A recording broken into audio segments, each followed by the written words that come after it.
start to compute. There we go. Yeah, so just very briefly, and some of you know me, and Henry and I have been we've worked pretty closely for many years on some of the efforts in Boston. But for the few of you here who don't know me that well, I grew up in Wisconsin. I moved with my family to actually Southern Africa when I was 15, to Mozambique. And then I moved back to the US when I was 19, and that was 2 weeks before 9/11, and I moved to New York City. So that was like my entry back to the US, and my introduction to New York City was being in New York on 9/11. It was my first day of college classes, actually.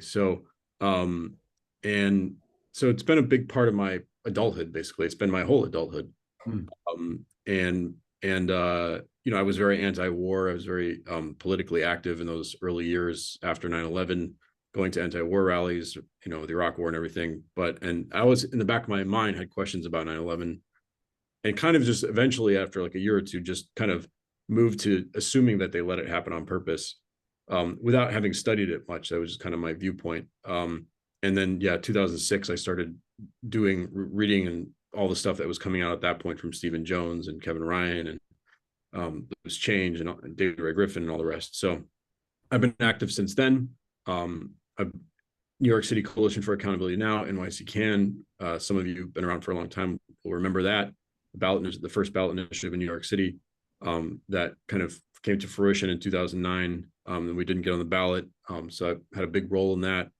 Went out to Berkeley in 2010, did grad school there. And over the years, got more and more involved with AE 9/11 Truth, kind of either as a collaborator, as a partner, because I was running the organization in New York City, or as a volunteer. And eventually ended up in 2015, worked, starting at AE, and was there for 8 years, which is, wow, it's like, couldn't believe 8 years passed that quickly. It's amazing that it was that long. And then I left AE in January of this year, and did a lot of things over the years while I was at AE.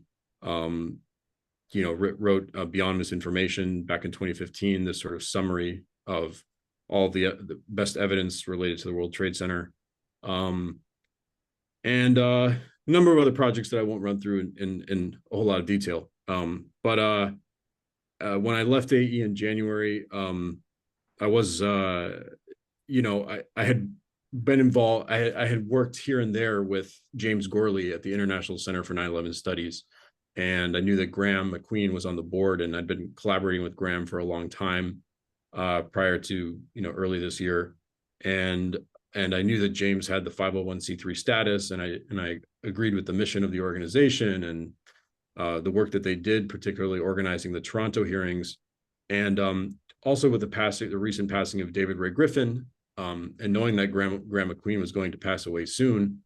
I just saw this need and this opportunity to kind of bring together bring together the everything that the International Center for 9/11 Studies had produced, primarily the Toronto hearings, together with the Journal of 9/11 Studies and the 9/11 Consensus Panel. And I knew that all the people that were involved in these three different organizations were generally good friends, and there's sort of a constellation of research that they had all put together. And I said, we should really make it easier for people to find these things by putting them all together on one website, and kind of and if we kind of bring these organizations together, there will be sort of a synergy, and it will all be greater than the sum of its parts. And we can, we have the 501c3 status with the International Center for 9/11 Studies. And then there were certain things that I was working on at AE 9/11 Truth that weren't necessarily, quote unquote, owned by AE 9/11 Truth. So like the Campbell family trying to open a new inquest into the death of Jeff Campbell. And, that ultimately that was going to be best served by me continuing to work with the Campbell family on it. So, and I had a feeling that would fit right into the agenda of this new organization that was taking shape.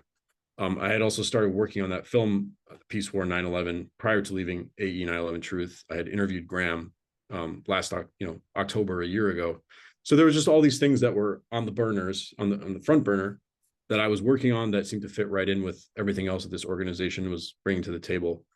And Kevin Ryan and Elizabeth Woodworth and the people that were David Chandler, James Gorley, Graham McQueen, everybody was very much in favor of bringing these three organizations together, and having me sort of on a day-to-day basis kind of run the new organization. So we decided to change the name of the overall, like it's not as if there's the International Center for 9/11 Justice and then there's the Center for 9/11 Studies, and like the International Center for 9/11 Studies is the main vehicle here, but it's been renamed as the International Center for 9/11 Justice.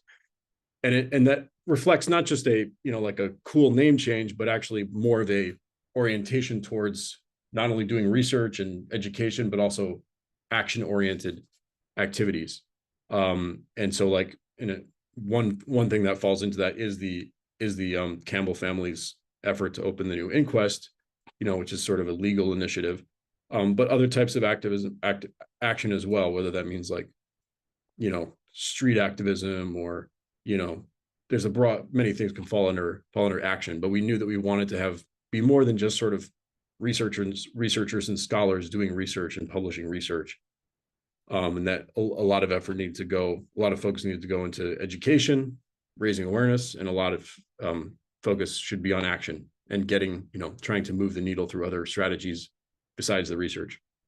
So that was really the genesis of it. And we finally got everything in order and managed to finish the website and everything by early June. And we launched the organization publicly in June. And, I'll run through some of the things that we've done since then, but I want to make sure I'm not missing anything. So, you here probably are familiar with some of the highlights of what we've done over the last 4 or 5 months, most notably releasing Peace War 9/11. And Susan, thank you very much for your kind words about the film. And when you were on this call a month ago with David Chandler, I really appreciate it. Then there's as I've already mentioned, the effort to get the new inquest with the Campbell family. We had what was a setback at the end of June with the UK Attorney General denying the Campbell family, denying their application, denying them the authority, putting this in technical terms, denying them the authority to apply to the High Court for a new inquest. And so we, after waiting almost two years and then getting that news, was a major disappointment. We were more optimistic, the Campbell family and Matt and me and Matt's barrister, we were all pretty optimistic, because the law is completely on our side here. And so we were we weren't shocked, but we were a little surprised, probably, more surprised than most people in the 9/11 Truth Movement who knew about it, who were probably pretty pessimistic that strategy could ever go anywhere. But we knew that once we saw the letter from the Attorney General that the decision was absolutely legally indefensible, and that we would have a good chance if we challenged it in court. And so we managed to raise enough funds to do it. And the family was about to about to appeal the decision or seek judicial review. And it's part of the protocol that you have to send a letter to the Attorney General beforehand saying, we're going to seek judicial review. This is our grounds for doing so, giving you this opportunity to change your decision. And sure enough, they didn't change the decision completely. They didn't reverse it and say, okay, you can go forward and have your new inquest, but they withdrew their initial decision. And so that was a very, a positive breakthrough. It happened about, at this point, I think 6 weeks ago tomorrow. And so we're waiting for the new decision. They said that they would issue a new decision in due course. So we don't know what due course means, but we're hoping that it means that that's measured in months and not years. And that we really are, expecting that it will come before the end of the year. But one area that hasn't gotten as much attention that we're very serious about, and that we are going to be able to now that we've released the film and things are kind of up and running more, is the research component of it. The Journal of 9/11 Studies has published a few papers since we launched in June. They're actually some very, very important papers that I would love to bring more attention to. I think David mentioned the first one a month ago on this call, the paper on Building 7. the instantaneous free fall of World Trade Center Building 7 and NIST's attempt to hide it or to cover it up. And then a month later, John Cole published a paper that he had written a year earlier that was it's about the Twin Towers. But it was a paper it was a discussion paper that he had submitted to the ASCE, the American Society of Civil Engineers Journal of Structural Engineering. It was a response to a paper by Zdenek Bezant and Jialing Lei.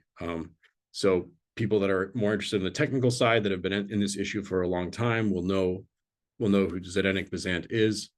He's the person who's sort of chiefly responsible for the sort of pile driver theory, providing the technical analysis, the mathematical analysis to try to back up the pile driver theory of the Twin Towers destruction. So this paper was really dubiously rejected by the Journal of Structural Engineering just 2 days after John submitted it. I actually worked with him on that paper last year. Maybe not quite enough to be called a co-author, but I basically assisted him a lot, reviewed it, helped him collect video footage for it, etc. And so I was intimately familiar with it and was really hoping that it would, I was like, this is it. And, the reason I'm bringing it up and spending this much time talking about it is that it really is quite important. And it's kind of, to me, sort of like the final nail in the coffin in terms of the literature, the engineering literature, of taking apart the official story, the pile driver theory. And it does it so simply. And basically, by pointing out that there was a huge portion, not only of the North Tower, but also of the South Tower, but it didn't stay standing as long in the case of the South Tower, and it was much more obscured by dust. But in the case of both towers, but especially the North Tower, it's very visible. You have a large portion of the core structure that remained standing after most of the tower had come down. And basically, the existence of that core structure standing there proves that the top section of the tower did not come all the way down and crush the 90 stories below it and remain intact, because if it were intact, it would have crushed that core structure. It would have brought that core structure down, in particular that one column that is reaching 60 stories high. And it just sort of so simply and brilliantly eviscerates the crush down, crush up theory that Bezant has been pushing since basically 2001, because that theory requires that the top section remains intact until it reaches the ground. If the top section breaks apart at all, there's not going to be enough combined force, even if you, under the most favorable assumptions, but there's not going to be enough combined force for the top to destroy the bottom. So yeah, I cared a lot about that paper, and we published it in July. So you can find them if you go to the Journal of 9/11 Studies page, which I can screen share and show it real quick, because I really would love to see people become very familiar with the website and how to use it to provide information, present information to people that are learning about this for the first time, or who are newcomers. Let me screen share here.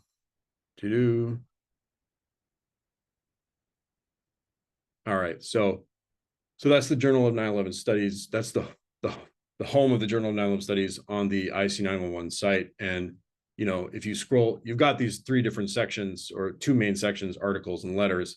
But on the main section here, if you just scroll down, to this part here, you'll get sort of what we call recommended articles. So these are the last three papers that we've published, and these two being the two key ones that I just talked about. So you can always, if you're kind of going, if you're like, oh, I want to share that paper, chances are there's a good chance that it's in this recommended articles section. If not, you can go to the articles page and scroll down, and we have the articles divided into three different categories, World Trade Center, and then the flights, and then just sort of other general category. But as you can see, a lot of papers published over the years here. But yeah.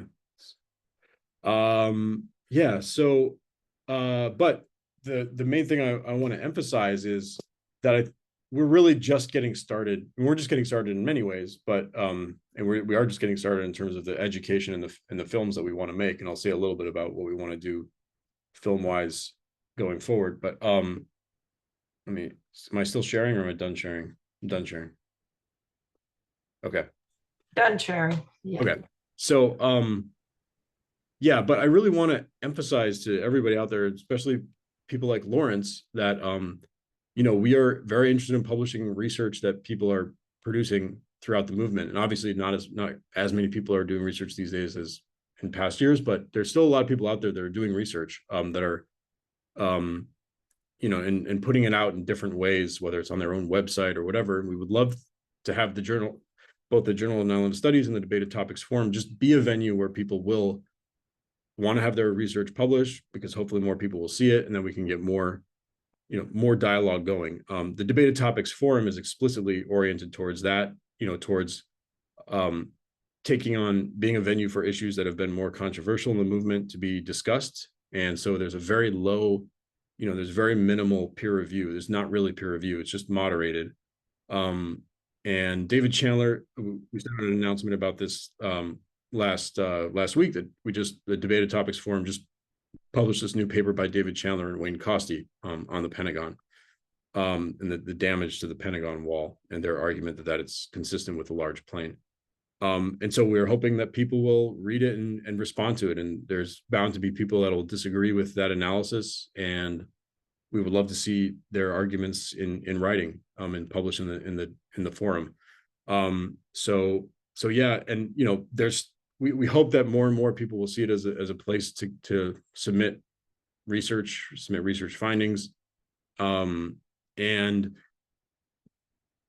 we will on our side as well be trying to instigate and foster as much research as possible.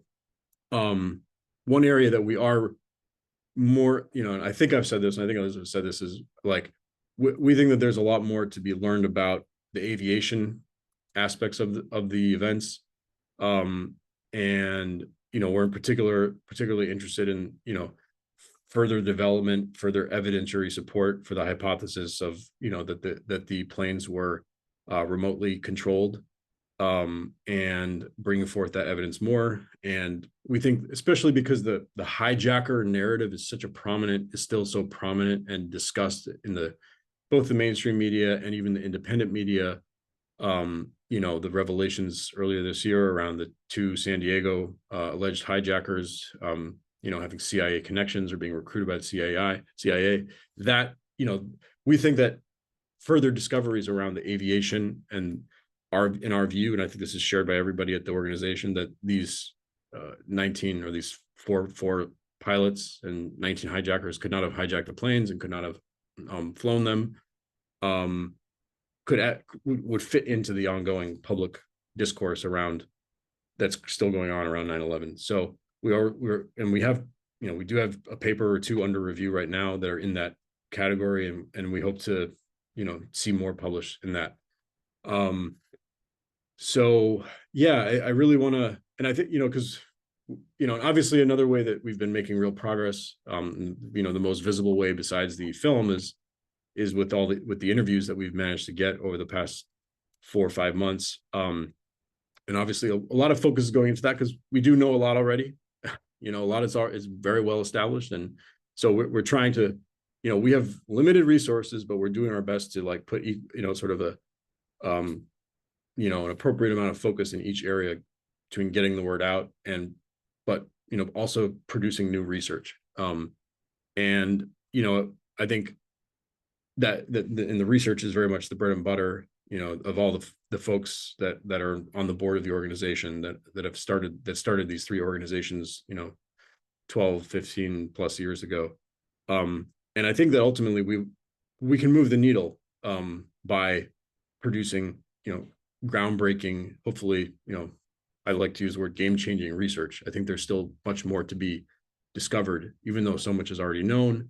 There's more to be discovered that can lead to major breakthroughs and media exposure and the rest. So I figured I mentioned the film thing. We are hoping that we can get our ducks in a row and get enough momentum to get another film made by the next anniversary, by 10, 11 months from now. And that this film, as I envisioned it, I started thinking about it this past spring when I was working on the Graham film, the Graham McQueen film, which is a similar format film.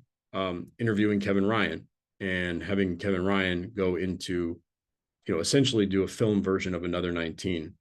Although we would certainly have the latitude, the space to go into beyond just the contents of Another 19, but to start to really put more focus on the whodunit aspect of this as well. Not, I talked about the aviation and everything, but also the whodunit aspect. Because frankly, that conversation has not perhaps gotten enough attention. All of the things that we're interested in going further into have not maybe gotten enough attention because controlled demolition has been so focused on, in part because the evidence is so overwhelming. It's relatively easy to get. It's a good way to educate the public by just focusing on demolition. But and also because of the success of 8E9/11 Truth, I think over the years, controlled demolition has gotten a lot of focus. So we're trying to put the spotlight in other areas, and so that's a film that we are hoping to make over the next 11 months, and I'd love to hear sort of feedback, or not just now but going forward, people's ideas or suggestions or whatever for how that, for information to include in that film, which is basically setting forth an evidence-based theory about who could have perpetrated these crimes. So there's that. And Lawrence, since you're here, I would love to engage with you a little bit, although I have limited time now, but engage with you a little bit on your research. And if you might have missed a little bit of what I said about that, but about the center being an open venue for research to be submitted and published, whether it's in the Journal of 9/11 Studies or the Debated Topics Forum. In terms of deciding which venue makes most sense for the given paper, because there is some gray area. But if an issue, the Pentagon attack, the question of what hit the Pentagon is a textbook example of what belongs in the Debated Topics Forum. People are welcome to submit outside of that, and maybe a couple of the things, some of the things that you've been researching, Lawrence. I don't know that I would qualify it as a debated topic per se, or necessarily controversial one.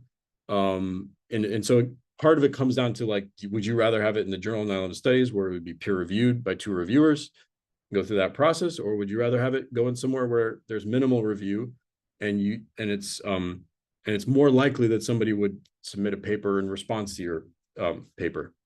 So we don't, there's maybe a sense that the Debated Topics Forum is sort of less prestigious or less whatever than the Journal of 9/11 Studies. And I don't think that's really the case. I just think there are 2 different venues for 2 different kinds of, scholarly activity. So, and that's basically it. I got 10 minutes left, so I'm all ears and happy to answer any questions, and I'll open it up.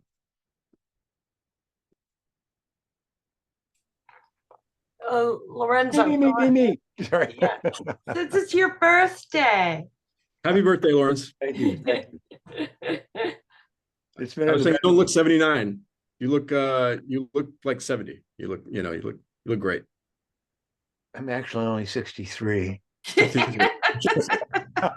I honestly would have, at least from seeing you on Zoom, I would have believed you. So Ted, I just want to add that I think this recent film has really been an eye-opener for a lot of people who have been on the fence, and or not even interested. And I think I told you my close brother, who's been very suspect of all this for many years that I've been involved with it, and just recently a minister who's of our church, you here, and I won't give you her name yet, but she's reviewed it, and she's actually considering it in a way that she had never.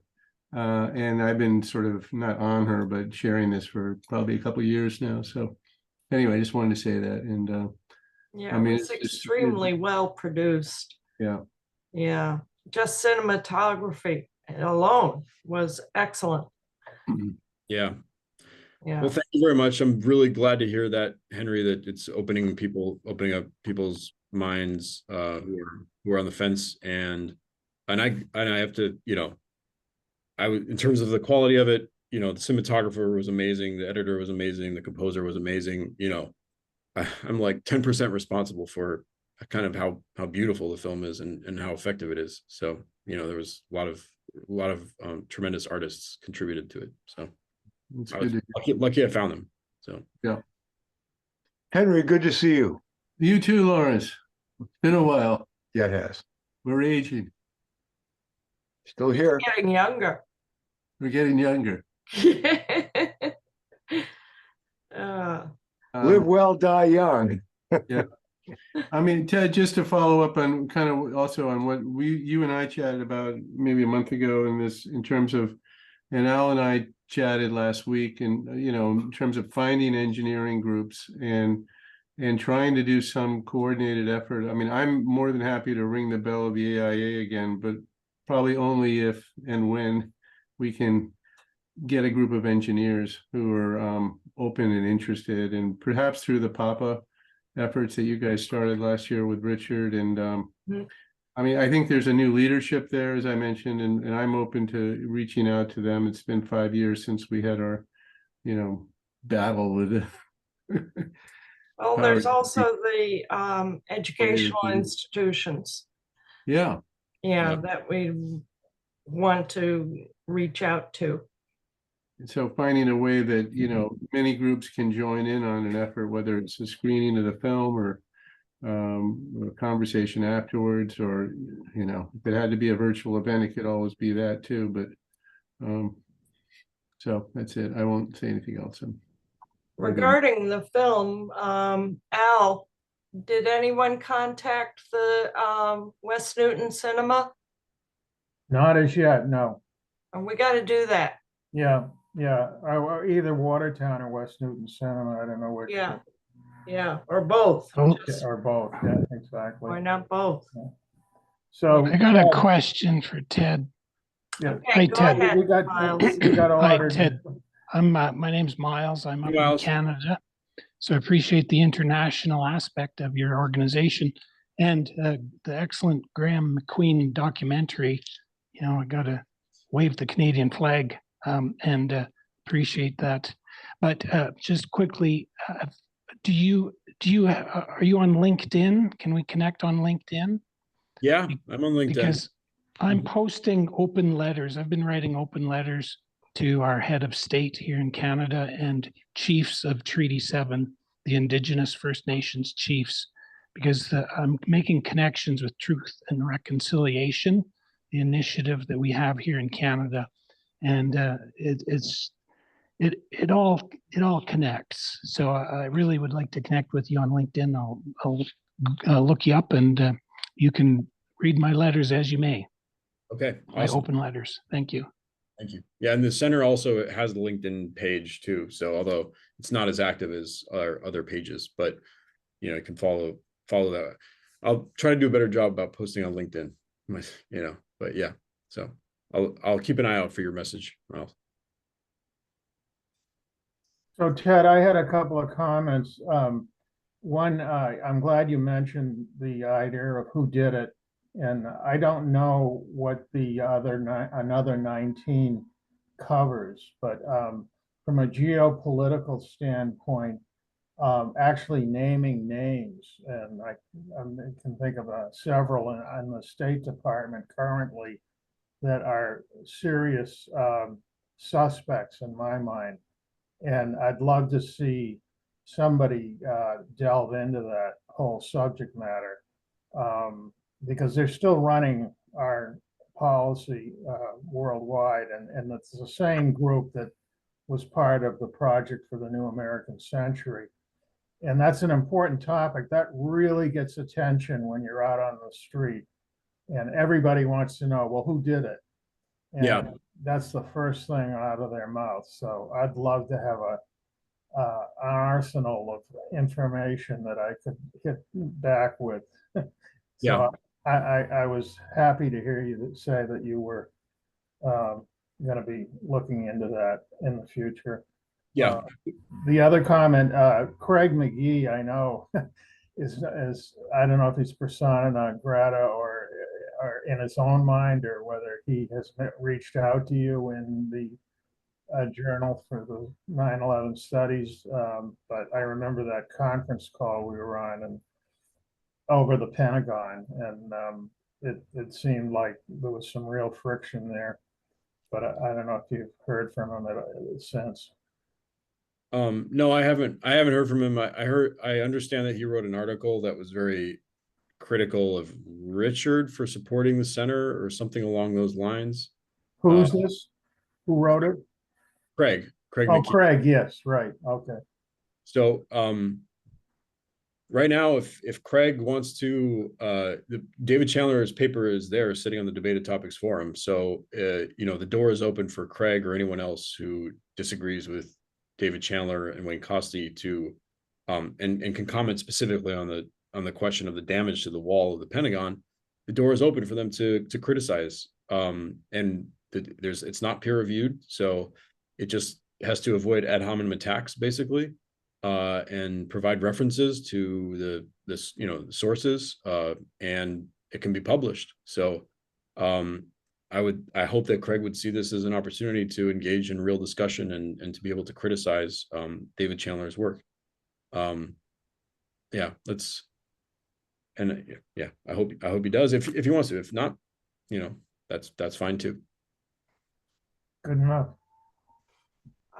So Ted, I was wondering about the Campbell family. Did your work with them involve traveling to the UK? Did you go to the UK, or you just worked with them remotely?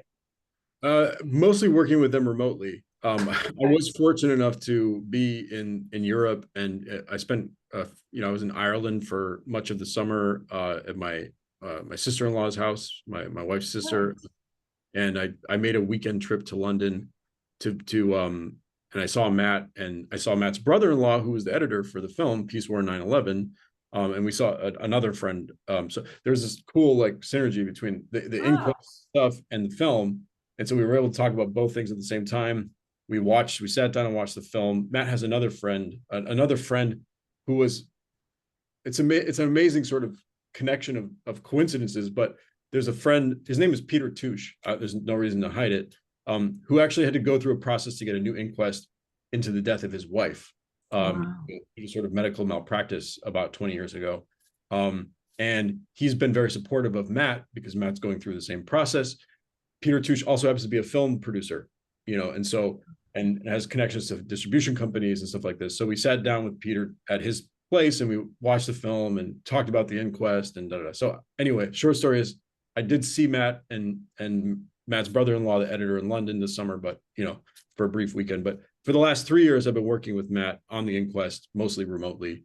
The fundraising for it, the publicity, and putting together the evidence that was submitted to the Attorney General 2 years ago as well. So I probably will, if the inquest actually happens, I will probably end up going there for the inquest. Yeah, great.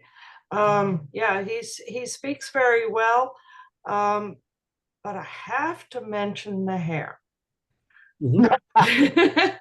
I'm sorry, I have to mention it. I've never seen a haircut like that before in my life. Is there an inside story on that? He said it's just a reflection of how he feels about the world. It's sort of an FU to the world, he calls it. So he's kind of like a punker. Yeah. Okay. I'll be very open about this. There's no I was there. I think there are ways that he can, that hairstyle obviously is weird. I think it looks great if it's done the right way, if he's wearing the right clothes. He went on Clayton Morris and was wearing this funny white shirt and it looked funny, and it just, whatever. And I was like, next time he's got to own the look basically for it to look good and for it to not look weird. And so I've encouraged him just to own the look and go all out with the punk rocker look, and then it makes more sense. Yeah, I love listening to him, but I really can't look. You've been a knockout a couple of nights ago. I'd like to interject something really quickly regarding what's the guy's the professor's name that did the University of Alaska report again? I'm just not on the tip. Right, Halsey. Leroy. Leroy Halsey. Halsey, right? There's an issue with his hair too. With his hair as well. Okay. I'll mention, what's the issue with his hair? Oh, why did you bring that up? I had to. Since everybody's bringing up issues with hair, I No, figured, that's too embarrassing. okay, I'll let it go. Why then. did you bring that up? Because you brought it up. I didn't bring it up publicly. No, you didn't. Oh, we all. So, Lawrence, I have to, Susan, do you have another, do you have a question? Another question? No, I'm fine. Let me lower my hand. Okay. Well, Lawrence, I just want to say, you know, I would encourage you to submit, if you would like to write a paper about your stuff. I don't know, whatever works for you, but the door is open for you to submit that. I would like to have a conversation with you and probably Susan, you do a Zoom conversation. I am not someone who writes papers. I put together. It's gotta be done though. We could write a paper. You could write a paper, but I'd like to, Yeah. there's a format. And all the work that I've done is on 9/11 synthesis. Yeah, we can translate it to a paper. That's a good thing to do. Who can help with that?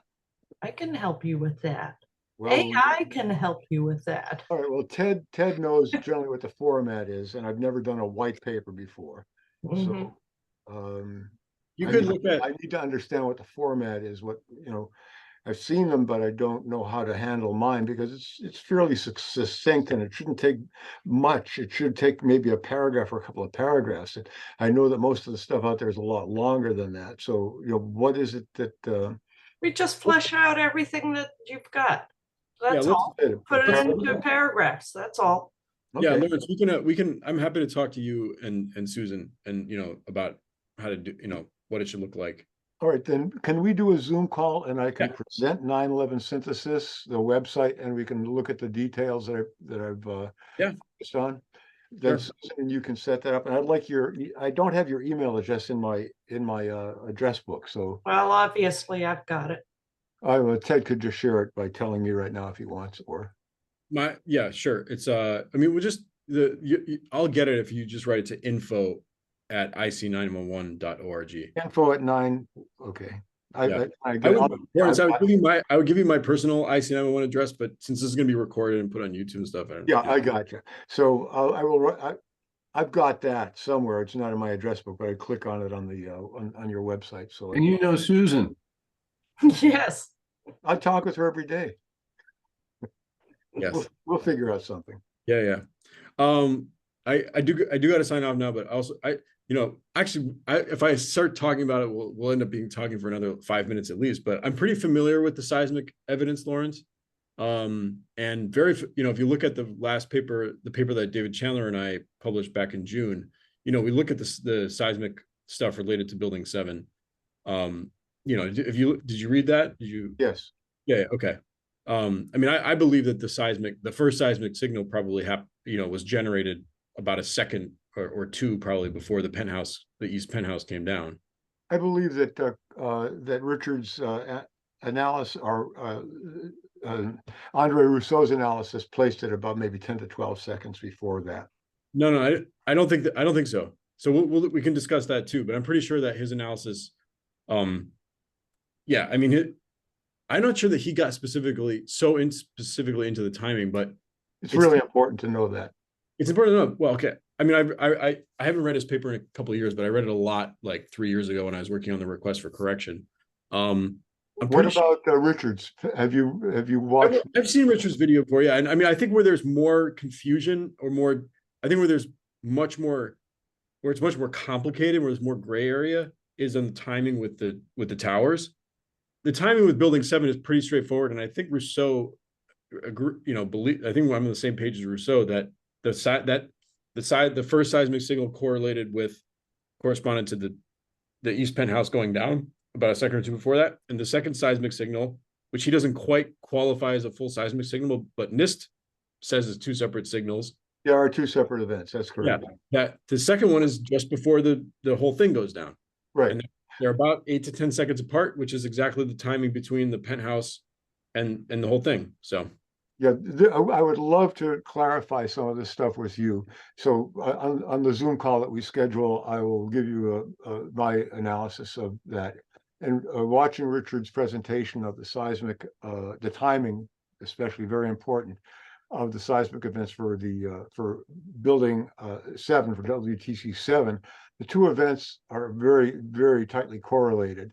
Also, the timing for and the magnitude of the seismic events prior to the collapse of each of the twin towers. And then there's the first recorded seismic event of the day, which occurred before the first plane struck.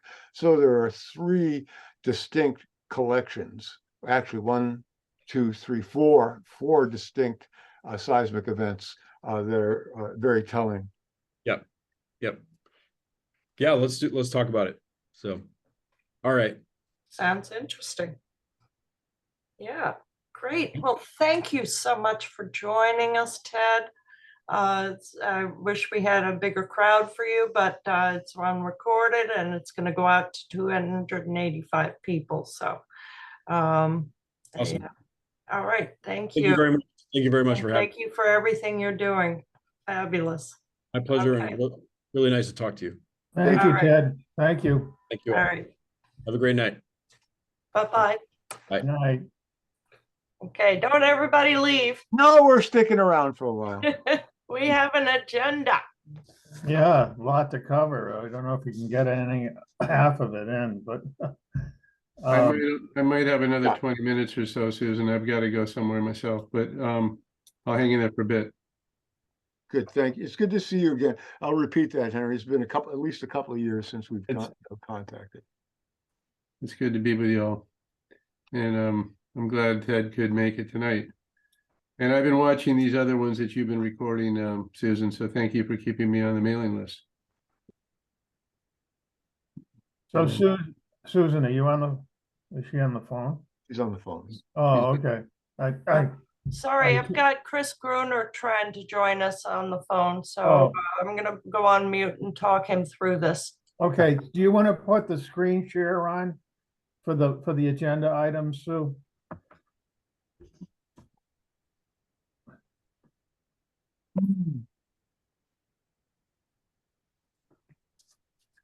So these are the things we try to cover in the latter part of the meeting. Some of them you can just go right over, but I try to come up with, some agenda items that are important to Boston 9/11 Truth and what, particularly the action items that we're after. And so starting with,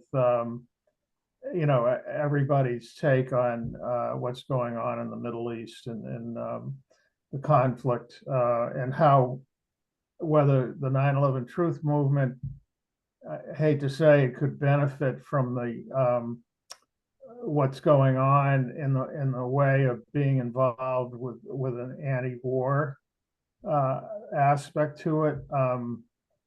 The media coverage is probably if you're anything like I am, I'm so sick of hearing the same stories, the same story. I mean, it's very reminiscent of the repeating constantly after 9/11.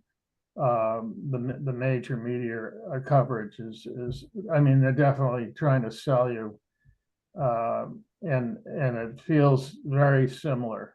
So it got me to thinking that we're being, having this whole story, the narrative, beaten into our heads, and nobody dare question what they're telling us. And so we had Richard was on last night, and he's very active in the what you call MAPA and in the Boston area and in the anti-war groups. And initially I had wanted to go down and we have signs that say Boston 9/11 ends wars, and then Boston 9/11 Truth for Peace. sort of blending in as a peace group. And he was sort of reticent about having us there because it was entirely based. The people that were out there were just, their whole mantra was the humanitarian aspects of what was going on, and nobody was identifying themselves. There's probably 20 groups that were sponsoring these. One at in Copley Square, and then another one in Elizabeth Warren's, where her offices are in the federal building. And huge crowds, like 2,000, all chanting, and so I backed off. I deferred to him because he's was able to. I mean, he's a member of these groups, so how we would be received. But I'm still looking for an opening in the anti-war movement, because that's basically, once people get used to the idea that this could have been a false flag, or the discussion of false flags and what happened on 9/11, I make them much more amenable to the idea of what happened on 9/11 was equally a false flag. So Right. that's sort of what if we had the troops to do it. I tried to assemble a bunch of people to go down there, but Lorenzo and I went to the Support for Palestinians standout at Worcester City Hall. yes, right, exactly. We didn't go prepared with anything, but as we were looking for parking, we did see one woman with a sign about 9/11. Right. Yeah, Yeah, I which couldn't is find her great. again in the crowd, but she was crossing the street to approach City Hall with this sign. In the war room, Sandra Jelmy had talked about just wearing a T-shirt, that said, 9/11 truth or whatever, and not try to sell yourself too hard, but just wearing a T-shirt can generate a conversation, was her point, and not have to, be yelling 9/11 was an inside job or something equally obnoxious. But Hey, anyway, can I ask a question? yeah, sure. Is the notion that this would be a false flag generated by who? By Hamas or the Israelis? Well, that's the $1,000,000 question. And it could be one and the same. There seems to be evidence that Hamas is supported by the Israelis. Yeah. Yeah. Well, Kevin Barrett writes a very good article about, if you follow him, and he does not think it was a false flag. Kevin Ryan? Kevin Ryan. Yeah. No, I'm sorry. What did I say? Did I say Kevin Barrett? Kevin Barrett. Barrett, can you share that with us? Just a link to it? I don't know if it's here. Did I post it up here? Well, I don't need it right now, but Oh, yeah, no, I can send it out. Sure, absolutely. Okay. He's living in Morocco right now. He was one of the original truthers at the bar. Yes. No, the Jihad book he's wonderful. Right. Yeah. No, he writes some good stuff. I follow him religiously. Yeah. And so he's very knowledgeable. I mean, he's a very good researcher, although he's a little pro-Muslim because he's married to a living in Morocco. I mean, he definitely touts the Muslim religion, and I mean, one of the things that I'm conflicted with is the idea that Hamas is free of guilt. I don't know anything about beheadings or cutting up pregnant women, or I mean, they all sounded to me like the incubator stories that we were given during the Iraq invasion. I mean, was it the Kuwait? No, who did they invade? But originally, I forgot. But anyway, that was circulated and proved to be a total fake. So the stories, in war, equally the stories you get out of the Ukraine are all suspect on both sides. You have no idea what you're reading and how it's verified.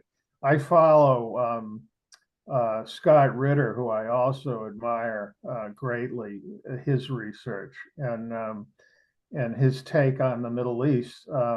He just was interviewed, I think, by Clayton Morris in Redacted. Great conversation about, he worked with the Israelis. He was in the Marine Corps and had been an instructor for a lot of their communication between the IDF and the U.S. Marines. And so anyway, he has a different take on, he thinks Hamas has won because they've galvanized the world opinion against Israel. And the only way out for Israel is to start a humanitarian effort for the people that have been killed in Gaza. And that would neutralize all the press that Hamas is getting. But that's a stretch for us. I mean, I'm trying to sell get as much eyeballs on what we do and basically street action for us and how we can get ourselves entwined into, being recognized as a peace-loving anti-war group, in addition to what, our whole message is. So anyway, having said all that, the interviews of Ted Walter by Clayton Morris are excellent. I don't know if you have time to look at them. They had over 500,000 views. Also Ted and Richard had been interviewed by Andy Steele in Freefall, which is another site of A&E. Andy Steele is I don't know if he's on the board or what he is, but he does all their interviews. And Ted is a very articulate spokesperson for us and very measured ability to and a wonderful take on where we're going. And I follow him very closely because he really expresses himself very well. Anyway, item 4. The flyover at the Jets game has been postponed once more. They are trying to come up with another or a different wording of the banner, which originally, help me here, it was 9/11 truth, loves. Oh, it was Aaron knows, something like that.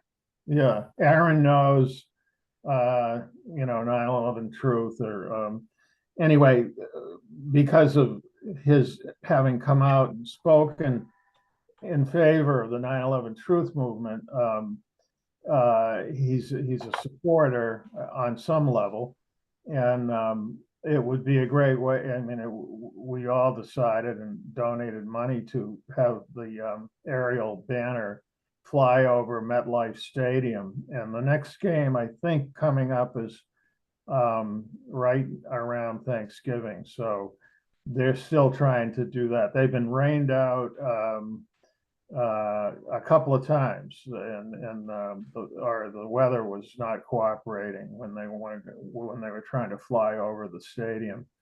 And so it's still on the table. It's definitely going to happen, but they're trying to decide what their new message should be because so much time has gone by, and they wanted to actually the Giants game would have been the best venue because being in New York, both the Jets and the Giants. But anyway.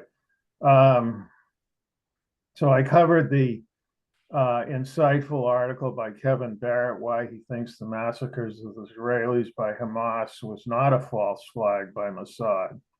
There's a lot of people on the internet are talking about, how this is another Mossad false flag, and there's also a lot of discrepancies about who actually killed the people at the music festival. They were caught in a crossfire between Hamas and the Israeli IDF.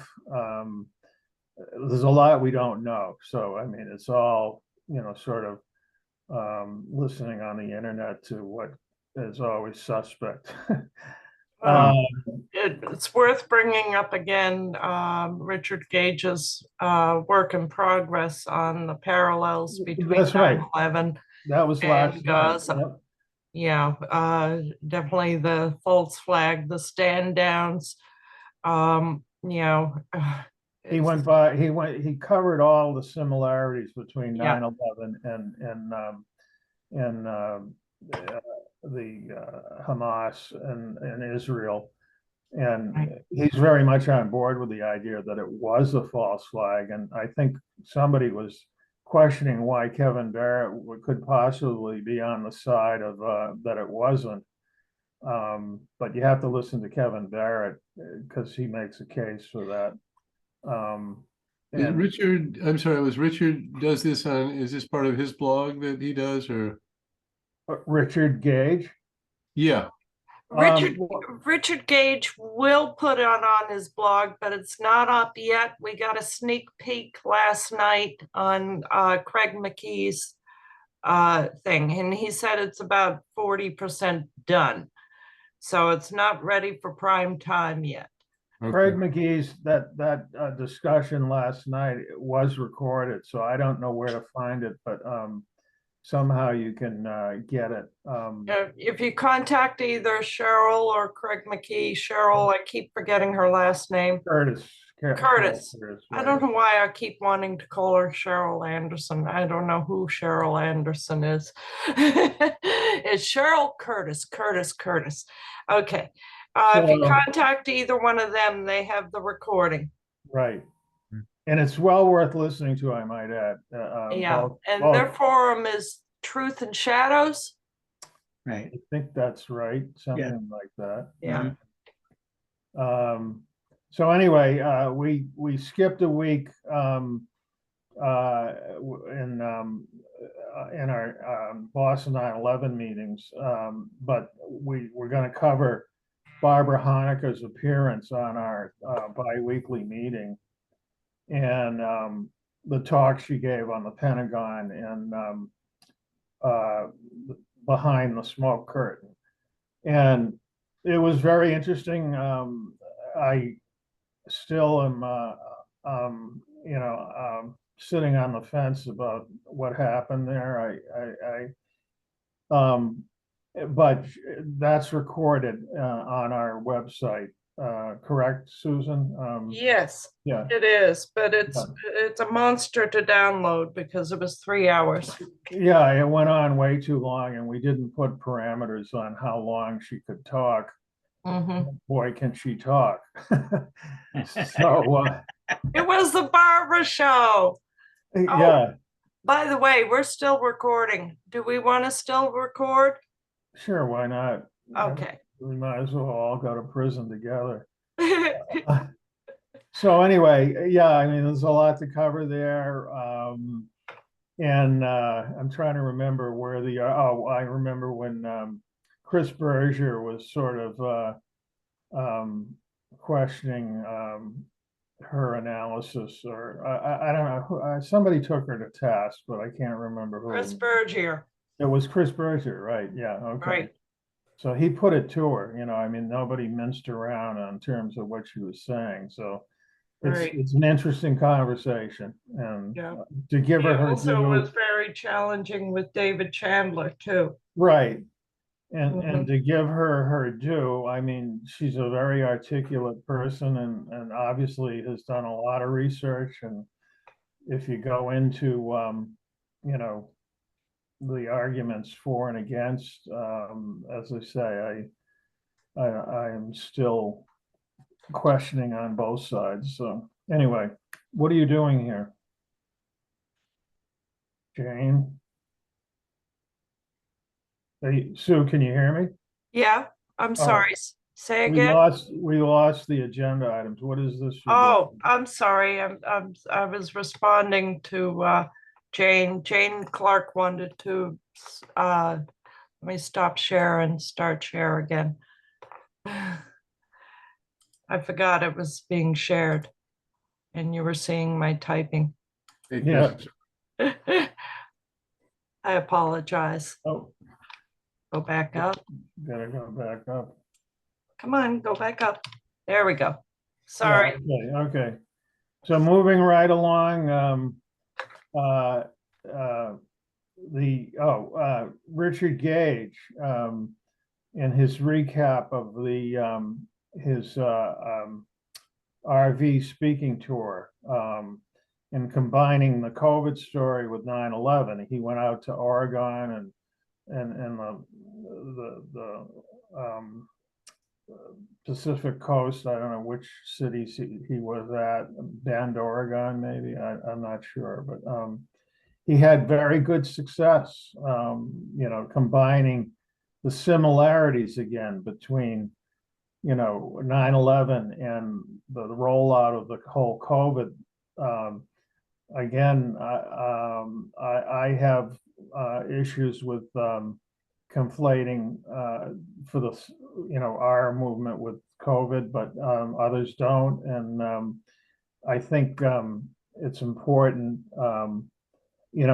Just because our numbers have gone so far, the number of people that used to join us, and currently, I always live in fear that people get bored with 9/11 and they want to go to the next shiny set of keys and find it much more interesting. But I'm always of the opinion that we're out here for one of the main purposes is for people who know nothing about 9/11, and that our job is to educate them. And so we need, it's boring to us because we've been at it for 20 years, but for those who know nothing, I mean, that's our message, or a lot of it. So anyway. Richard has found his niche, and that's great. There's a certain segment of the population that just totally resonates with conflating the two together. Right. But that's just not our niche. For Boston 9/11. Yeah, right. That's what I'm saying. Agreed. And I think he's had God bless success him. with what he's doing, so I wouldn't begrudge him any of that. Mhm. Okay, so next on we also Alfred, could I just ask a question? yeah, sure. I see that Boston 9/11 Truth has a Facebook page. Just Yes. wondering, like, do you have a YouTube channel or do you have a We website? do have a YouTube channel as well. Okay, so would I find Barbara Honegger's presentation there? No, we haven't posted that. That just happened, and you'll see it. Where will you see it? We're technologically inept, so Well, we Doug need to West. kind of rely on Doug West for that. Yeah, he does all our postings, and Yeah, Okay, so I could just keep my eye on it. I'll subscribe to your yeah. YouTube channel and And he's the same webmaster as Lawyers Committee, so he's pretty busy. right. Although Okay. Sue, you could send out to Miles the last meeting we had. Sure. Yeah, just send it to It'll his take email. about, I don't know, I have to tell you, Barbara's meeting was so long, a bunch of emails bounced back saying it was too big a file. Mhm. I see. Okay. So if you have limitations on how big a file your yeah. email can accept, you're How about probably I gonna have I'll difficulty. I'll just wait and eventually I guess it'll get up to YouTube Okay, and I'll see it. Yeah, try it that all way. right, Cor- good. Thank you. Yeah, so Al, can you take the lead on contacting Doug West for these Yeah, files? I mean, I've had him, I've been emailing him and calling him. I don't, he sort of goes in and out of the being disappeared or not, but I mean, God Yeah, help us if is it a compensation issue? Is it what? Is it a compensation issue or just his time No, management? we paid him, what he Okay. wanted, so he got money from us, absolutely. Okay, so Um, he's no, fine he with just- compensation. Yeah, it's just a matter of, he's got a lot on his plate. and Yeah, he does. We don't, we're sort of low on the totem pole for Right. him. Yeah. So, and that would be true of David Chandler's appearance now 4 weeks ago. Mhm. If Miles wants to look for that, or if somebody can send him the, I think we have it somewhere, right? Yep, I've got it on, I shared it in an email, but I've also got it on my computer. Okay, Yeah, Yeah, I don't know if I could be able to view it, but yeah. so I'll just hang tough and watch them on your YouTube channel as Okay. well, David Chandler. Okay. So next up was the very good interview by Judge Napolitano. I don't know if any of you listened to him or not, but Ray McGovern was on, and he sort of did a historical analysis of the CIA involvement from both in the Middle East and then Ukraine, and sort of touched on 9/11 in his conversations. But God love him. He's been at this for decades. oh yeah, no, he's a trooper. I mean, I remember when we were out in the middle of a snowstorm and he had his street shoes on and the weather was just horrendous, and we went down to the 4 Point Channel, and the wind was blowing, and he didn't flinch at all. He must have slipped and slided a lot. Gee, Yeah, I thought this guy, he's got more in him than I do. I was Amazing. ready to pack it in, but yeah. so anyway, good thing to And listen he to. beat cancer. He beat throat cancer. Yeah, no, Yeah. he was almost on his way out.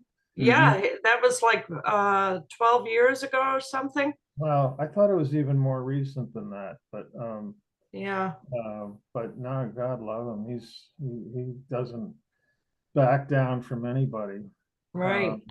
And you, if you're not aware, he's speaking to the Massachusetts Peace Action JFK Committee on November 22nd, a Oh, yeah. webinar and a live webinar, and he'll be talking about John F. Kennedy and the peace speech of 1963 on the anniversary Of of okay. JFK's assassination, That's the 22nd. November 22nd. Okay. You'll find the link, I'm sure, if you go to the peaceaction.org, I think it's masspeaceaction.org Right. is their website. That's right, and MAPPA, which you're a member of, by the way, aren't you, Miles? Well, I don't pay a due. I never signed up. I just attend as I just go to it, can. They yeah, seem to be right. very open to Yeah. anybody. So that's No, great. they're open to us. We participated in a demonstration down at Park Street Station, and back a year ago, or Mhm. longer ago than that. But we had all our signs out there, and they didn't give us any grief at all. They were very Real friendly response, in fact. The what? It was a friendly response. Yes, exactly. Yeah, no, exactly. So anyway, moving right along, another guy I listen to religiously is the Scott Ritter, former UN weapons inspector, who does some tremendous research, and he has an interview that he's talking. The link is right there, about the Middle East and his take on what's going on there, and used to be a big supporter for Israel and now has come out blazing against them and what's going on there. So, and his view of he unfortunately, I tried to contact him about 9/11 and sent him emails. I said, you know, a guy of your intelligence and research would, you know, what is your opinion about what happened on 9/11? And I gave him all of our websites to go to. Crickets. I haven't heard anything from the guy, but he's into everything. I mean, in the way of once he gets on a subject, there's no stone left unturned with that guy. So You have his email address, Al? somewhere I'd have to bring it up. I don't have. If you I send can it to me, I'd you. appreciate it. Yeah. So anyway, I would urge you to go to and listen to that.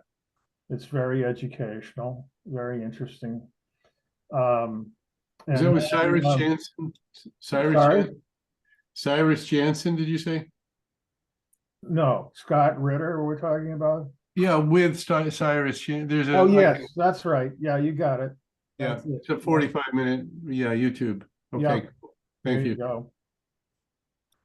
So then we sort of touched on this earlier, but Graham McQueen's war piece in 9/11, you know, with the idea that Boston 9/11 Truth wants to spread the word and have it either, you know, in a cinema or at the Watertown Library. You know, given our numbers, I don't know how likely that's going to be, but it's an action item that we can discuss and hopefully we can make it happen because Let's make it happen. Let's Yeah. just contact them and we'll promote the hell out of it. right. We can have even do reservations at a local restaurant for a Yes. meeting, and Mhm. you know, people love to eat and talk and drink, and Right. you know, make a real event out of it. Yeah. We can We'd make this invite Ted for happen. that. Is that correct? What? Sorry? We'd invite Ted to show the film? Yes. Yeah. Yes, he Well, said he would come. Oh, he Yeah. would. I didn't know that. Okay. Yeah. If we Well, that would showed be it, great. he said he would do what he can to come. Mhm. And he can certainly stay with our family. So we're old family Excellent. friends. Yeah. Yeah. Yeah, that would be the great. Step Yeah. one is contact the theaters and Right. see who will show it. Yep. I would like to bring up, no, I'm not muted, that I've recently become very much a fan of 19 Carter Street in Berlin, and they have movie nights. Oh. I would like to approach the executive officers over there and bring the subject up to them. Now, we also need to talk about the format. What are we going to show it on? They have a system there that is either DVD or memory stick. You know, they have a projector system and a screen. Because right now, all we have is bringing it up on the internet. Right, it'd be So really we need a DVD. Right. Well, or a memory stick. Well, either one we don't have. Right. Well, we could ask Ted about that. Okay, we should have Yeah, I done that think, while he was with us. Doesn't, I think, do they have a store on his website or a place where you Oh, can no. get that? Because Well, let me stop share screen and look at that. All right. Because if I look at it while I'm share screening, you're going to see me fumbling around. What's the website again? I see 911. I see for 9/11 justice. Okay.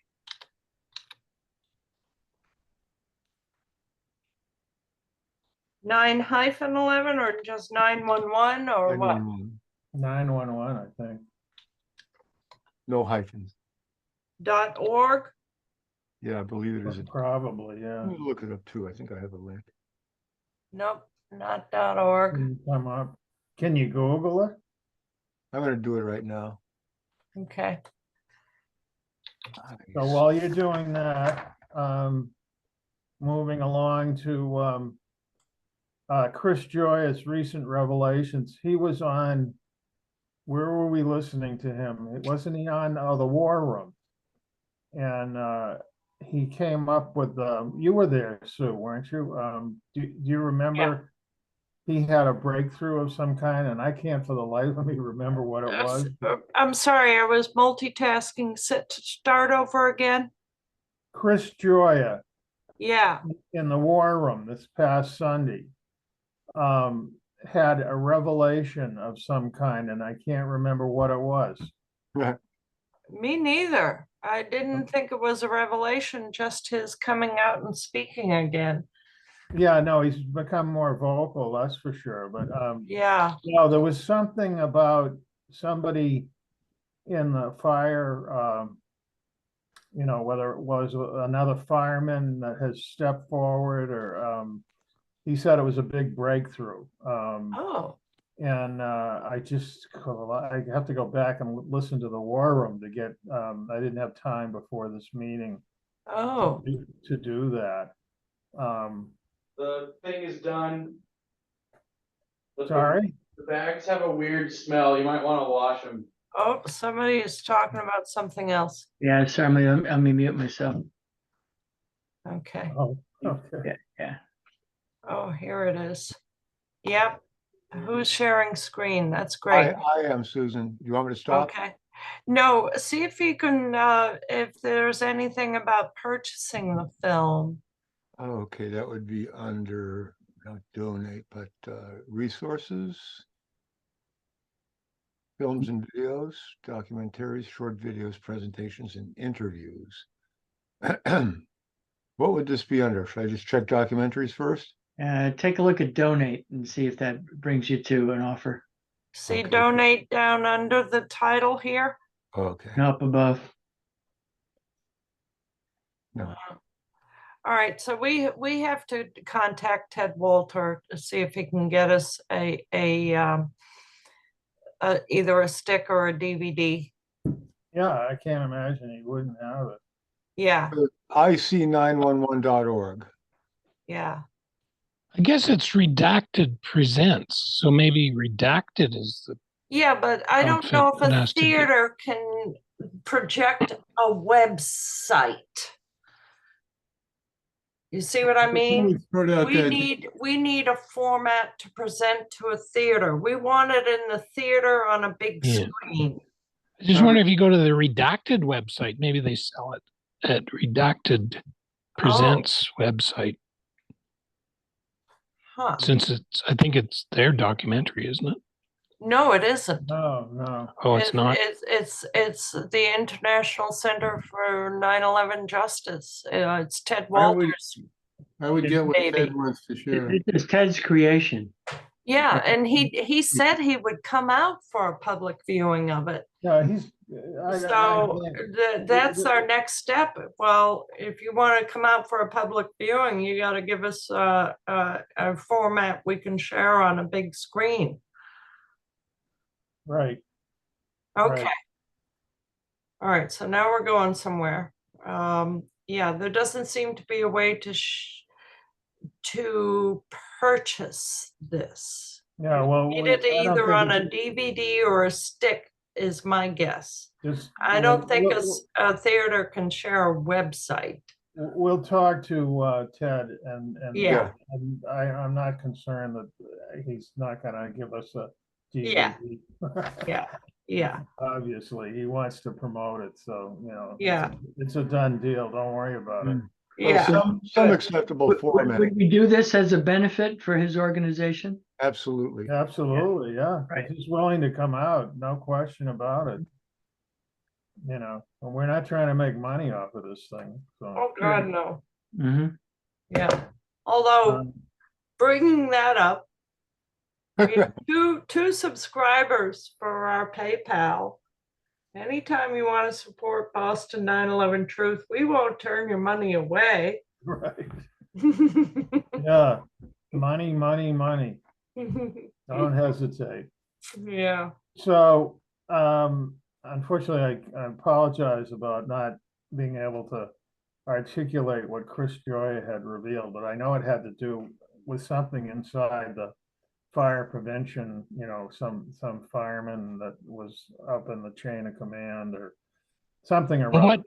what struck me, I don't know if this was it, but he says very forcefully that if a fireman or other first responder says they heard explosions as paid first professional responders, they claim they witnessed an explosion, then explosions must be investigated by Yeah. law.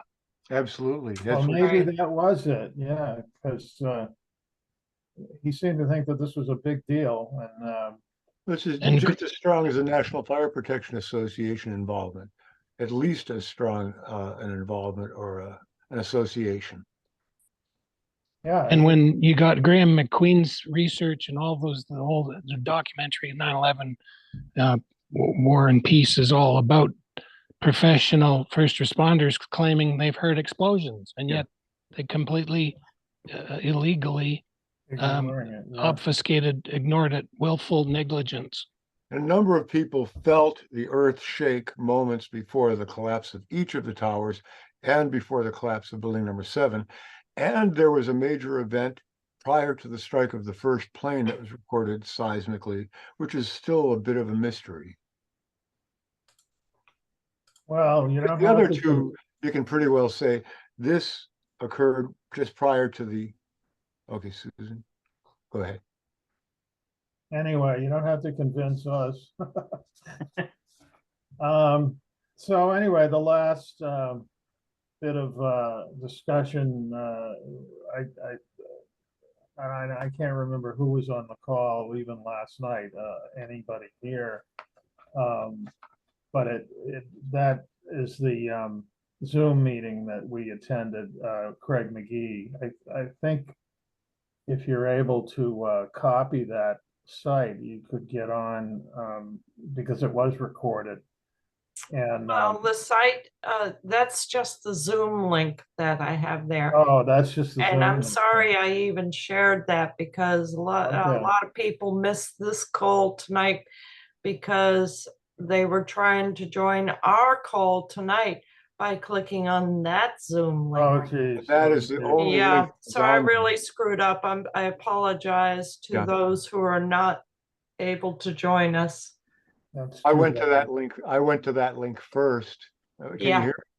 Yeah, I clicked on Yeah. your latest email about 9/11, Boston 9/11 truth, and that was the only link on it. So I realized the problem and looked for your previous email, which got Yeah. me.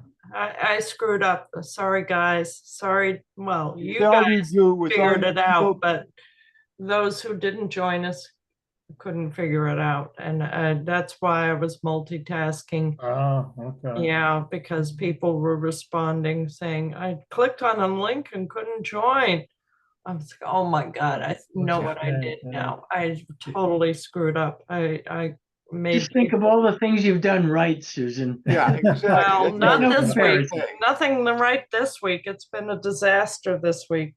You've done everything right, and you've done really well considering getting all your ducks in a row and dealing with the catastrophe.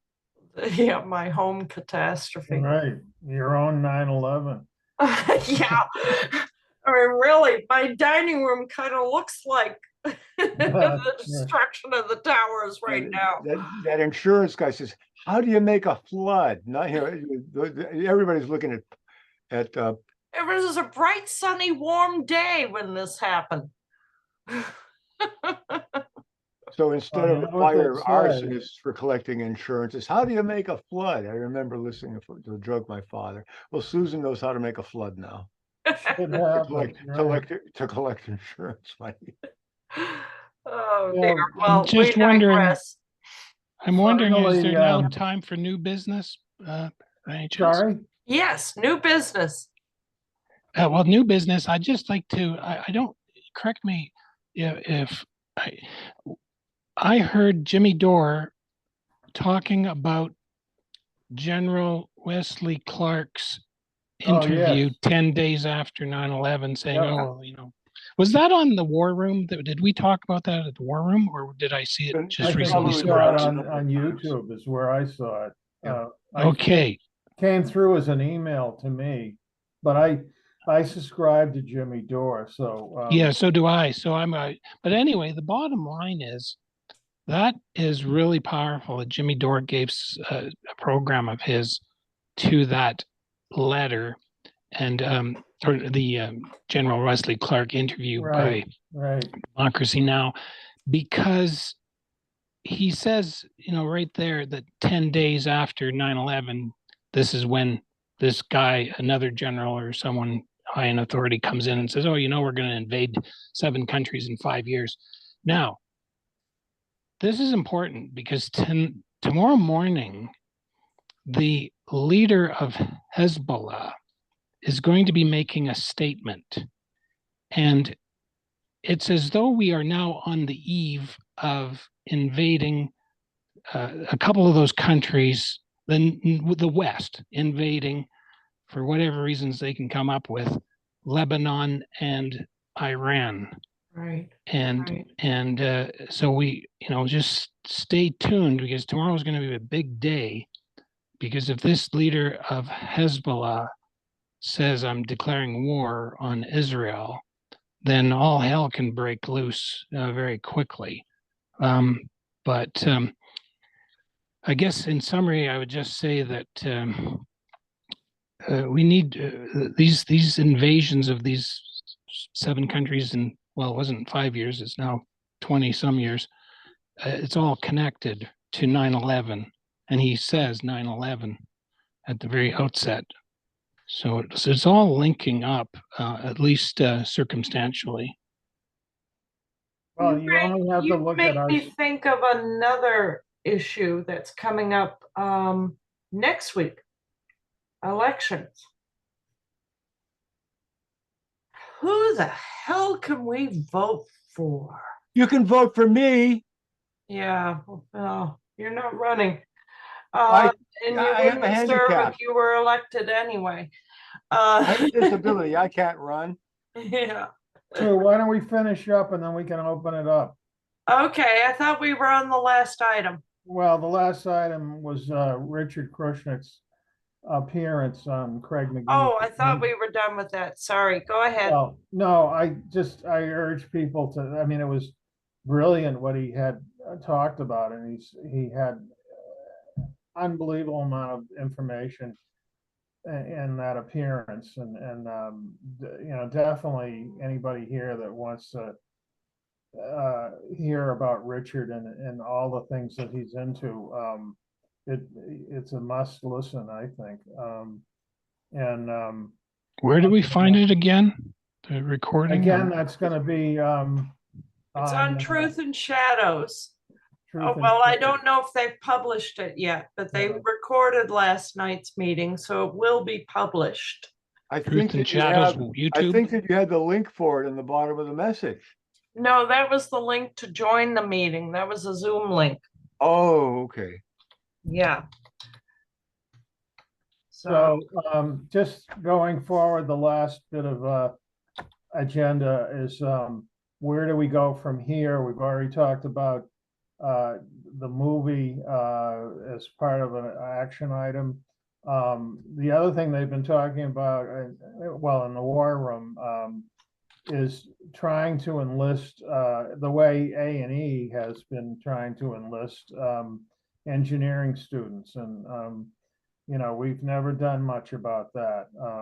And the Alaska study, I know Chris Berger has had some experience with that out in front of BU, but it's still a worthy thing that we could table out in front of it, and to enlist some of the students coming out of the engineering classes, and have them at least take one of our Alaska study brochures. So that's something else, if people are looking for things to take action on, that's a good one. and would urge anybody, which would probably end up being Lorenzo, myself, and Susan, but Yeah, well, Yeah. Susan and I have, she lives in Worcester, and there's Worcester. Well, there's Public- WPI in Worcester. yeah, And, yeah. the one that Calista went to, good engineering school at, the other college. Well, here in Boston, starting with Wentworth. Clark, and- thank you. Yeah, Yeah. Clark. Wentworth, Northeastern would be a great one. They all have good engineering schools. Yeah, no, yeah. There's something like 30. I Googled how many engineering schools there are in Massachusetts. There's something like 31 of them. MIT. Yeah. And of course, David Schlesinger has, spent his life trying to enlist MIT, but they're a government organization that wouldn't bite the hand that feeds them, that's for sure. I have an old friend, Richard Scheideroff, Durling, but Richard Scheideroff, who lives, if he's still alive, lives up in Maine. And, we were hippies together up in the Northeast coast. Well, he founded the MIT Entrepreneurs Club or something like that. And he is, over the years, has officiated over it. I brought up this stuff to him and he did not want to hear it at all. Yeah.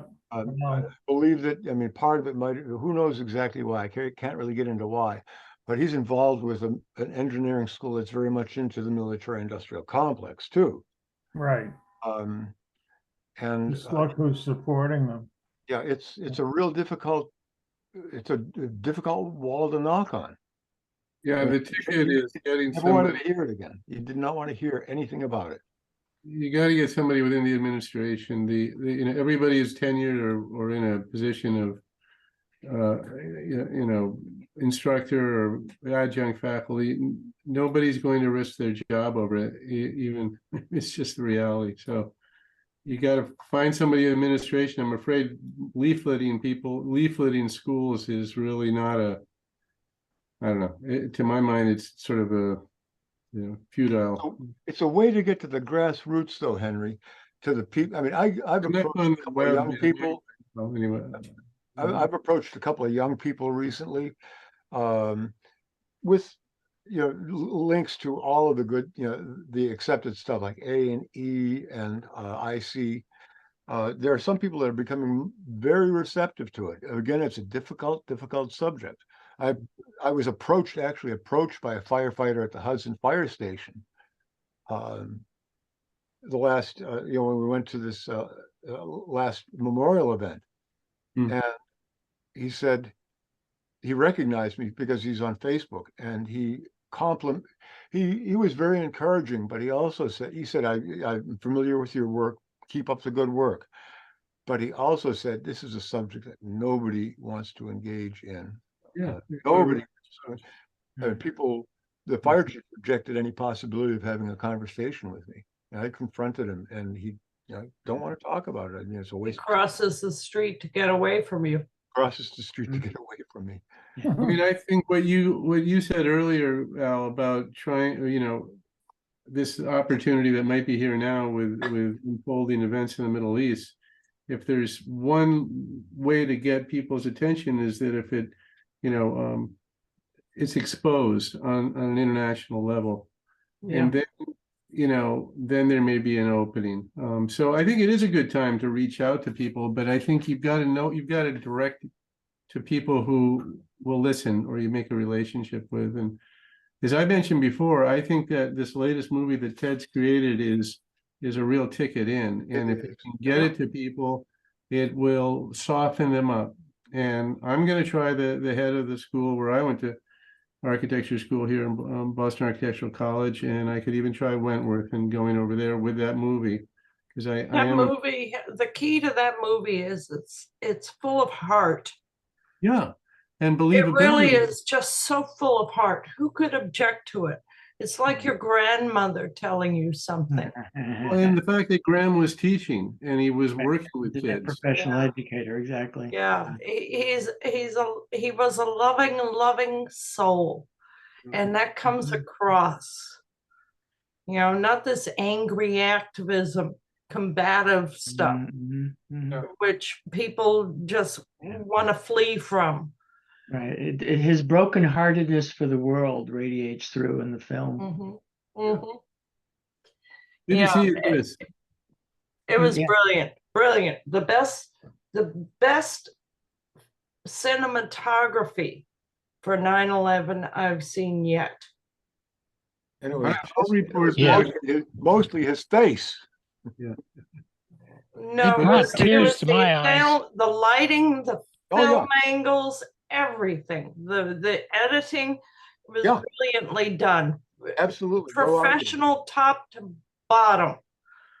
I His- mean, his face showed definitely up. rivals any of the big producers in Hollywood and their ability to produce something artistically beautiful. Yeah. I just can't say enough for the film. It's a great film. Well, let's promote it any way we can. Let's Mhm. get it, let's get a copy from Ted so that we'll Yep. be able to share it broadly. Be Yep. able to bring it to the 19 Carter Street and say, let's take a look at this. Is this something you'd care to show here? Give them a preview.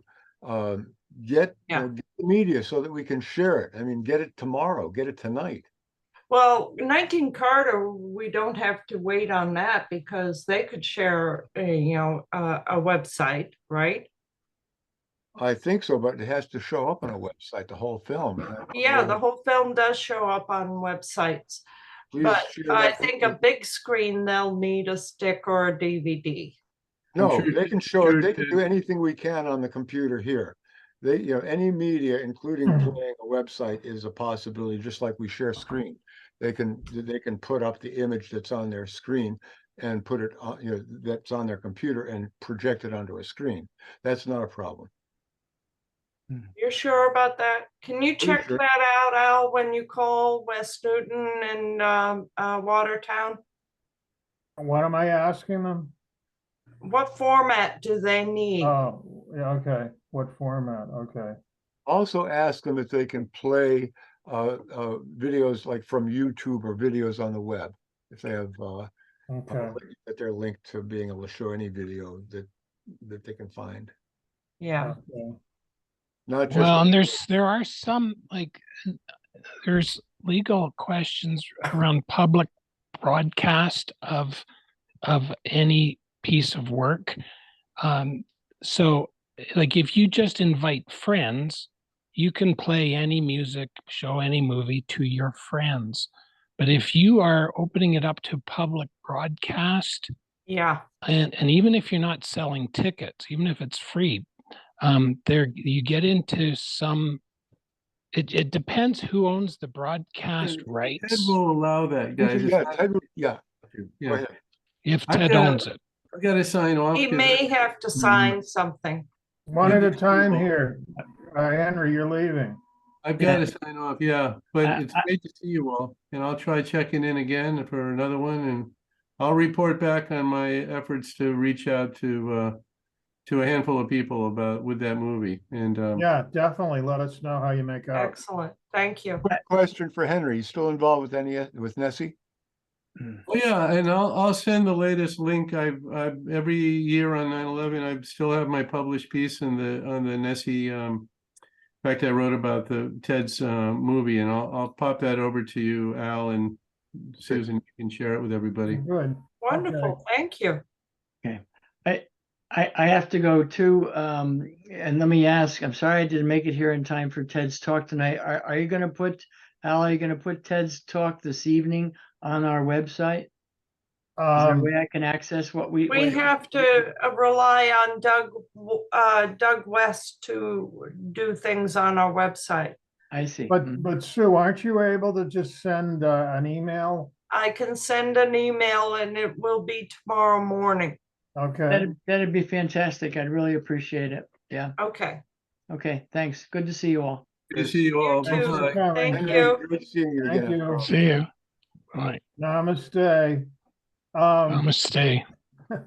One last item, Papa. We haven't talked about our intention of, what we're gonna do about the Florida Orlando convention, this coming 2024 in June. But Sue, do we have a meeting? I know we've been meeting or talked about meeting once a Well, month. they said once a month. Let's see, I'm looking it up right now. Let's see. First Tuesday of the month. So that's already gone, but no, next week. Yeah, it has. No, Shit. we're into November, so November 7th. November 7th. Okay. Okay, right. So Yeah, that's Tuesday our was the next end of meeting. last month. So What? that's, I said Tuesday was the end of last month, right? yeah, Right, yeah, really. Right, Halloweeny. right. Um, I'm all screwed up, sorry. the other last bit of an item that we had touched on earlier a while ago was are we wanting to fly a banner over Gillette Stadium when the Jets come get there? But the fact that Aaron Rodgers is, kind of lost the panache that he had after he tore his Achilles tendon. Right. Maybe too far in the past now. I don't know.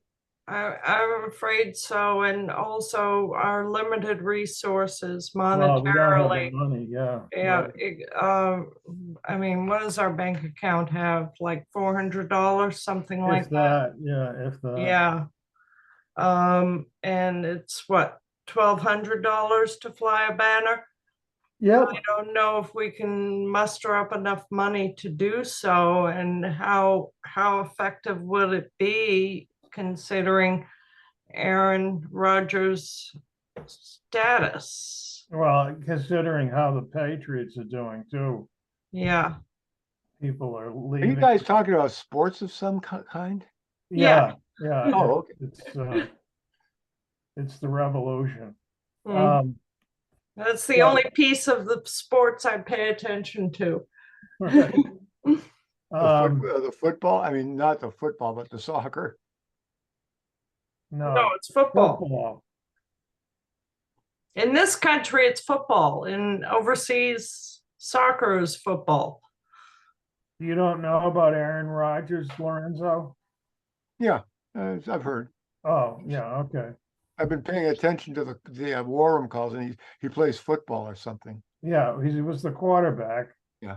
For the New York Jets. Who's Okay. a The 9/11 Jets, that's how, trooper. yeah, that's how the whole thing fits together. Yeah, Jets, jet fuel doesn't melt steel. Yeah. Folks, I gotta run. Thanks for having me. Thank you. I Oh, hope thank you you come. for joining us, Miles, and I hope you Really. become a regular. This is awesome. Okay, I'll do my best. See All you the next way All time. right. from We're gonna Vancouver. have great guests. Hey, Yeah, no, that well would done. be our next agenda item. Who should we Who invite should for our we get next next? guest? Me, Yeah. and I'm running for president too. Oh, Right. yeah. Who's that guy that has the boot on top of his head that ran for president? What am I thinking? Oh, God, what was his name? He had a weird name. Yeah, well, Libertarian candidate. he made up his own name, but Yeah. So here's a crazy thought. Let's see your face, Susan. All right.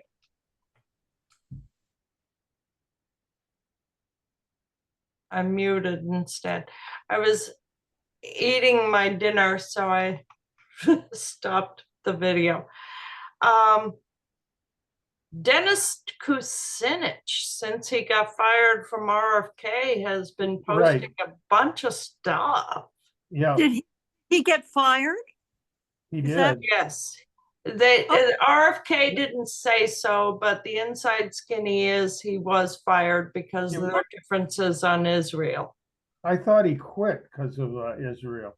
Well, they had, all right, I guess I need to amend that. They had irreconcilable differences. Yeah. Yeah. But Dennis Kucinich, which I just sent to you, Al, and you, Lorenzo, his latest post. Okay. So he's kind of unleashed right now too. So that would be an interesting guest. I'm unhinged. It's even more fun being unhinged than unleashed. You've always been unhinged. Okay, You muted. be, send me a link to that, Sure. That- Yeah, if you, Yeah. when you have a chance. yeah. Thank you. Well, if I don't do it now, I won't remember. Yeah, So anyway. or tell me how to access it. Yeah, whatever you, So I believe one of our members who hasn't been, who's been in the background, but she's on our email list, Nance White, has his email. So I don't know if he would be interested. And I did work with Dennis Kucinich way back in the Impeach Bush days before I got involved in 9/11. So he may or may not remember me. So it might be something that is a possibility. Oh, it'd be fantastic. I don't know how high a possibility. So let's come up with some other speaker names. Well, let's think about that. We've done Chandler, we've Craig done, McKee well, that's a possibility. I know he would do it. I'm or pretty sure. Cheryl Curtis. Yeah, yeah, those two. Uh-huh. Let me think about this. Does anybody have an inside skinny to either Kevin Barrett or Kevin Ryan? Kevin Barrett would be great. I don't know. Anybody have his private email to be Yeah. able to invite him? I think the only way is to go on False Flag Weekly or yeah, I don't know. I'd have to look at his what does he call himself now? It's Truth Jihad, I think is the name of his show. But I don't think they have his personal email. I think it's probably just contact us on our website. Here's a better idea for our next speaker that I just thought of. Since we're going to be having a meeting next Tuesday Right. with Papa, Yep. Eric Lawyer, Yep. That's a good one. or Chris Joya. Yeah, I don't know. Chris is sort of a tough one to pin down. Yeah. I think Eric would might be easier. Okay. So let's approach him next Tuesday and see if he'd be willing to be our next speaker. Okay. Got it. you're muted, Lawrence. I just posted in the chat Zoom with Mark Govan regarding 9/11 synthesis. It was a good interaction, and I was able to, he was able to ask some really good questions. I think it's a fairly good presentation. So I'm just sharing it on the chat so that you can see it, Al, and you can see it, Jane, if you want to. Thank you. Another thought would be Jean and Sandra. Oh, that's the low hanging fruit. Yeah, isn't it? Sorry. Yeah. I mean, I'm sure they would join us. Yeah, I'm certain they would. Yeah. All right. Who wants to take the lead on? I vote for them. Does anybody object to that? Nope. All right. Do you want to you're- take the you- lead you on and- inviting them, or shall I take the I lead think on? you and Sandra have sort of a chemistry together, so. We're astrological sisters, same Right, yeah. birthday. So she couldn't refuse that. Yeah, okay. Same Okay. year, Sue? No, she's much younger. Oh, all right. But She just September looks old. 7th is our birthday. She just looks older. Yeah, she's about 10 or 11 years younger. I can't remember how many Okay. years younger. Yeah, I think that's what Jane said, was about 10 years. Yeah. She's in her early 50s, isn't she? Oh, she's 20 years younger. I guess you'll have to Oh put my that down God, among the everybody questions looks to like ask. a baby who's under 50. You can ask her, so you know, ask her that question on the call. Uh-huh. How old are you? I could probably find that on Facebook. Yeah, no, she's. When's your on her birthday, day, right? Yeah, No yeah, question. but I was all focused on my birthday, not hers at the time. So, yeah. All right. Well, Yeah, it's been a- yeah, been a that good would be meeting. great. Yeah. We I could think have so. them as a duo guest Right. speakers. Yep, get them to chat it up. And then we'll work on in the meantime, we'll work on the other guest speakers. and Yeah. see, Yeah, Because there's a lot of people we could have. Oh, yeah. We I could love fill the out the whole idea. year. Henry McLean. Henry McLean is another one. Yeah, Dennis Kucinich, I love that. yeah. Yeah. Well, I think that's a wrap for tonight, unless anybody else has got any burning issues they want to bring up. I just want to say I'm glad to be able to tune in, in a compromised way with all of you guys. And even I'm not offering much, input, but anyway, I'm just happy to stay connected the best I can. Are Yeah. you Nice. still willing to open up your house for meetings? Yes, I've said that. Yeah, I Because am. this is something you missed in a discussion earlier Yeah. at the very beginning when Ted Walter was asking how big our group was, and I had to tell him that even though we got an email list of 285, only 5 or 6 are really involved in that. Once COVID hit and we stopped meeting in person, that energy just kind of faded away. And half the people probably who were attending my meetings, the ones I was hosting, are no longer here one way or another, whether it's moved or died or, Yeah, with Bill Wilt. Did anybody ever find out his obituary or No.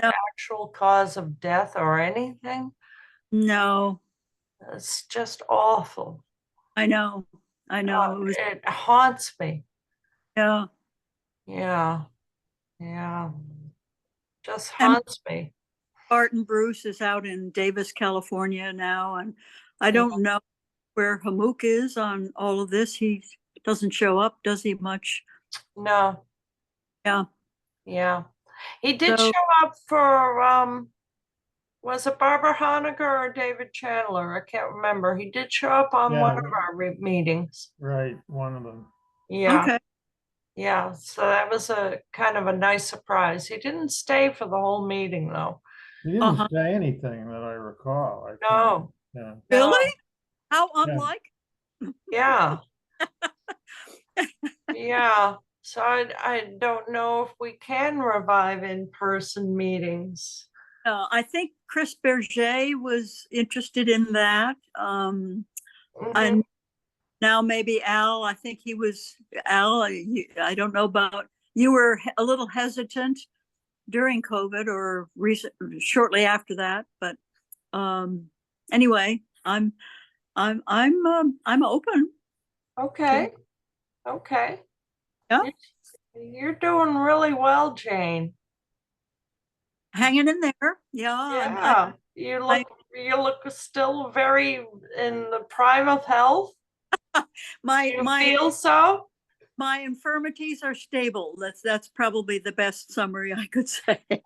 They're not, Well, you not- still get out and about. It's wonderful. yeah, yeah, Yeah, lucky so far. Yep. yeah. You're an inspiration.